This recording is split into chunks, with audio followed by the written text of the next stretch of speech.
What does it take to conquer the Arctic? Your mind probably goes to massive 12-wheeled polar rovers or tracked military behemoths displacing tons of snow. But what if the real secret to surviving the most hostile environment on Earth isn't brute force? What if the most effective, most survivable expedition machines here are some of the smallest ever built? Today we are counting down 10 tiny tactical titans you've never known existed. These are the ghosts of the tundra, the micro-machines that go where the giants can't. The vehicle at our #1 spot will completely change how you see off-road travel.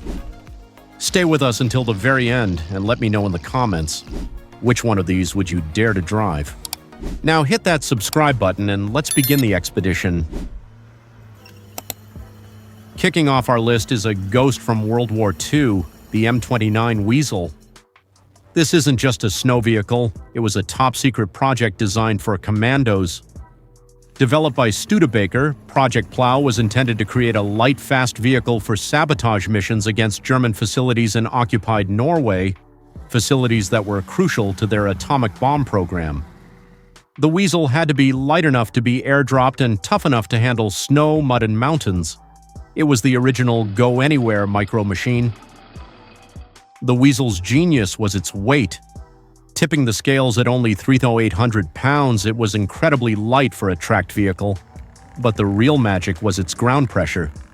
The wide 20-inch tracks distributed that weight so effectively that its pounds per square inch, or PSI, was less than that of a fully equipped soldier walking on foot. It literally floated over snow that would swallow men and trucks whole.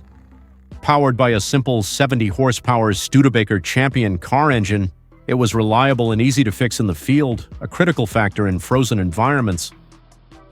While the Norway raid never happened, the Weasel became an invaluable asset, serving with American, British, and Canadian forces across Europe's snow-covered Ardennes and Italy's muddy mountains. After the war, its true calling emerged. The Weasel became the workhorse of early polar exploration, used extensively in Antarctica and Greenland by scientific expeditions in the 1950s. Many were simply abandoned when missions ended, becoming frozen relics, the true ghosts of the tundra that started our list. At number 9, we have a name you probably associate with the space shuttle, Thiokol. Before they made solid rocket boosters, they were masters of the snow. The Thiokol IMP-1404 is a perfect example of the classic snowcat design, but miniaturized. It was developed in the 1960s, not for war, but for work. Utility companies, oil and gas exploration crews, and ranchers needed a way to access remote sites in deep snow, and a full-sized bulldozer was expensive and impractical. The IMP, which stands for impeccable or imperial depending on who you ask, was a compact two-person cab on a set of wide, independent tracks. It was famously powered by a Ford 170 inline-six engine, the same reliable motor found in the Ford Falcon. This simple common engine meant it could be repaired almost anywhere. Its Sprite track system gave it phenomenal climbing ability, allowing it to scale steep, icy slopes that other vehicles wouldn't dream of. It was small, nimble, and surprisingly powerful for its size. The IMP-1404 became the direct ancestor to the modern ski grooming machine. You've seen its descendants manicuring slopes at every major ski resort, but the original IMP was the tiny pioneer. It was the machine that allowed power lines to be serviced in midwinter blizzards and seismic crews to map the remote north. It's a machine hidden in plain sight, a grandfather of snow technology that proved a small footprint could do a giant's job. Our 8th entry is a civilian marvel from Sweden, the Active Snow Track. Developed in the 1950s, its goal was simple: to be the family car for the snow. In rural Scandinavia, many homes were cut off for months by deep snow. The solution was this tiny, versatile machine. It looks almost like a small van or bus with a fully enclosed heated cabin that could carry up to 7 people. It was designed from the ground up for civilian use, prioritizing comfort and ease of use. The Snow Track's most brilliant feature was under the hood, a Volkswagen Beetle engine. This air-cooled flat-4 engine was perfect for the Arctic. It was simple, incredibly reliable, and couldn't freeze because it had no radiator or liquid coolant, but the real innovation was its controls. Instead of the complex levers of a tank, the SnowTrack was driven with a normal steering wheel. This wheel operated a clever differential that would vary the speed of the left and right tracks, making it as easy to drive as a car.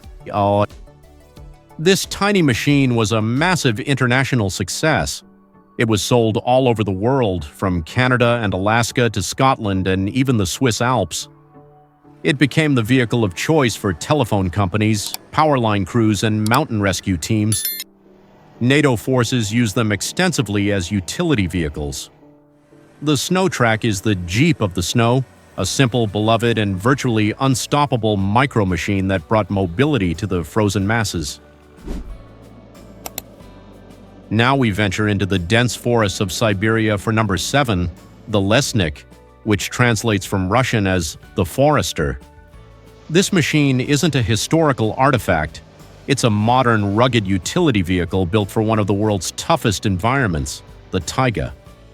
It's designed to cross swamps, navigate dense forests, and handle the brutal Siberian winters. It's a prime example of tough, practical, post-Soviet engineering. The Lesnik isn't a tracked vehicle. Instead, it features an articulated brake frame, similar to a massive front loader, but shrunk down to the size of an ATV. This articulation, combined with permanent four-wheel drive and massive ultra-low-pressure tires, gives it incredible agility. It can twist and crawl over obstacles like an insect. Crucially, it's built using common parts from Russian-made VAZ Lada automobiles. This means a hunter or geologist hundreds of miles from civilization can often repair it with basic tools and spare parts. The Lesnik is a machine you've never heard of because it serves a brutal and specific market. It's not for recreation, it's a lifeline.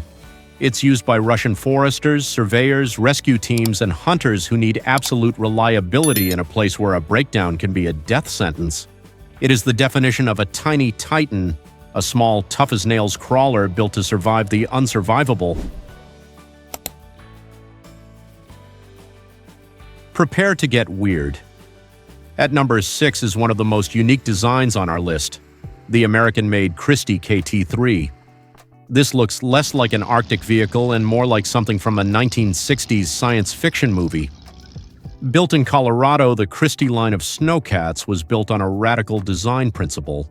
It doesn't just have tracks, it has 2 separate track pods that articulate independently from the main cab. Think of it this way. The cab, where the driver sits, is suspended between 2 completely separate mini-tanks. These pods can pivot and twist, allowing the Christie to maintain maximum track contact with the ground at all times. This gave it an absolutely insane ability to traverse steep side slopes without tipping over and to climb over massive obstacles. While one track pod climbed, the other could remain flat, keeping the cab level. It was powered by a small industrial engine and was known for its mountain goat-like agility. At number 5, we have the machine that truly built the modern North, the Bombardier Muskeg.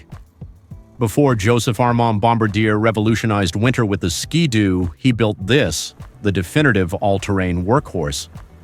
Muskeg is an Algonquin word for a swamp or bog, and this vehicle was designed to float over it. It was built to solve the problem of industry in the Canadian wilderness, where there were no roads, only mud, swamps, and deep snow. The Muskeg's design is iconic, a front-engine cab with a large flat cargo deck behind it. It was a truck for a world without roads. Powered by a tough Chrysler industrial engine, its genius was its flexible, wide tracks that gave it phenomenally low ground pressure. It could carry thousands of pounds of equipment over terrain that would stop a human on foot. It was tough, reliable, and became the default vehicle for logging, oil exploration, and power line construction.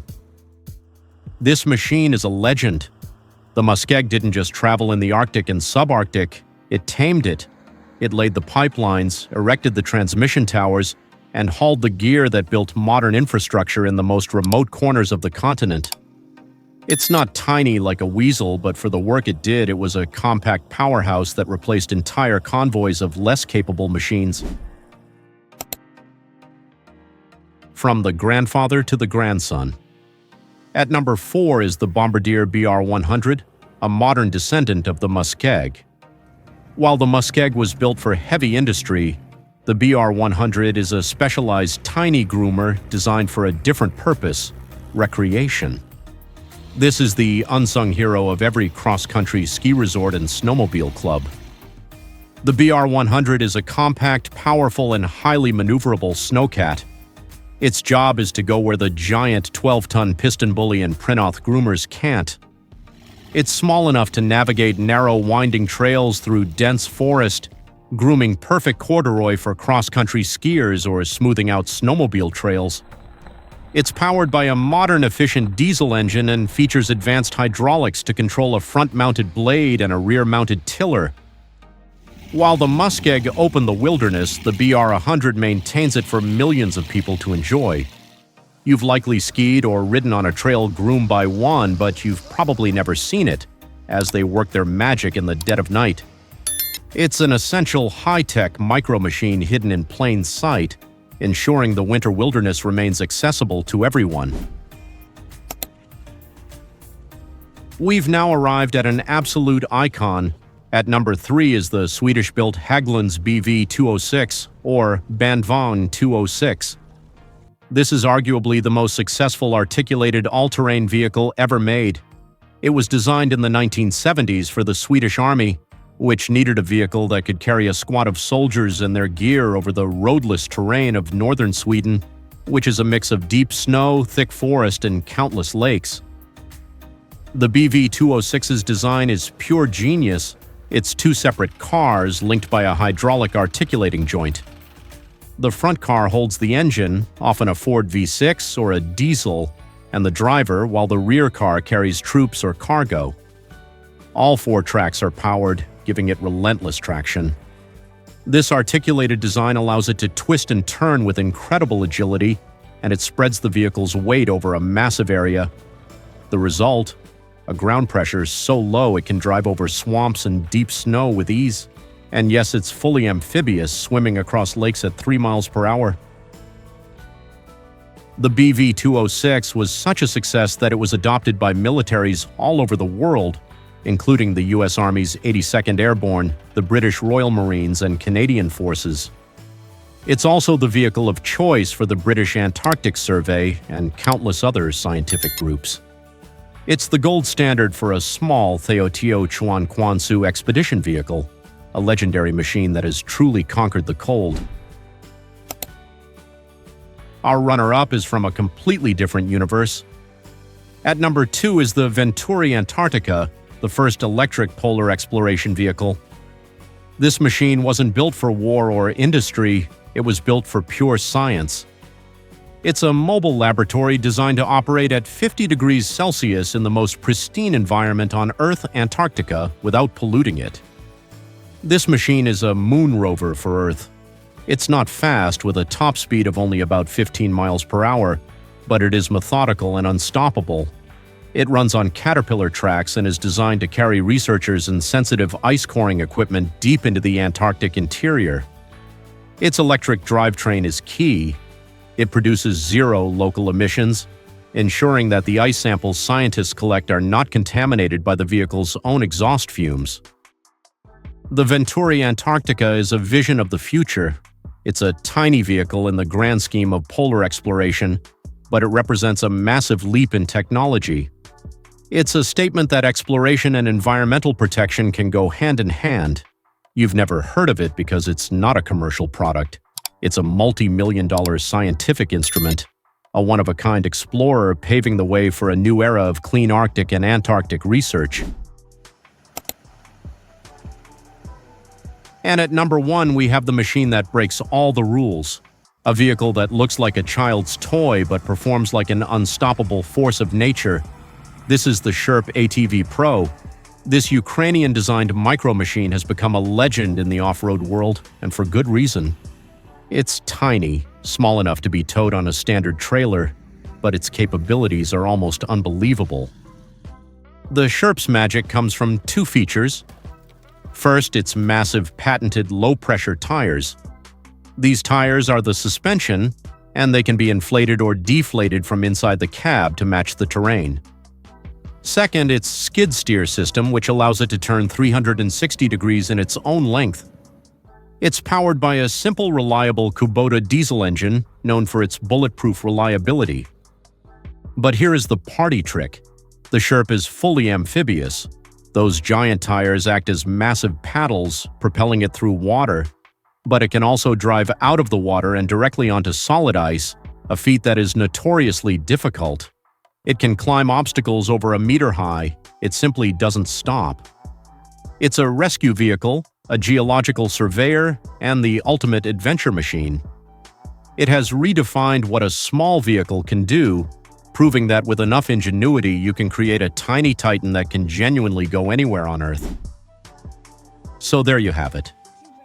From the World War II M29 Weasel and the bizarre Christie KT3 to the electric Venturi rover and the unstoppable water-crossing Sherp Pro, these micro-machines prove that in the planet's most brutal environments, true engineering dominance isn't about size, it's about ingenuity, low pressure, and the unstoppable will to explore.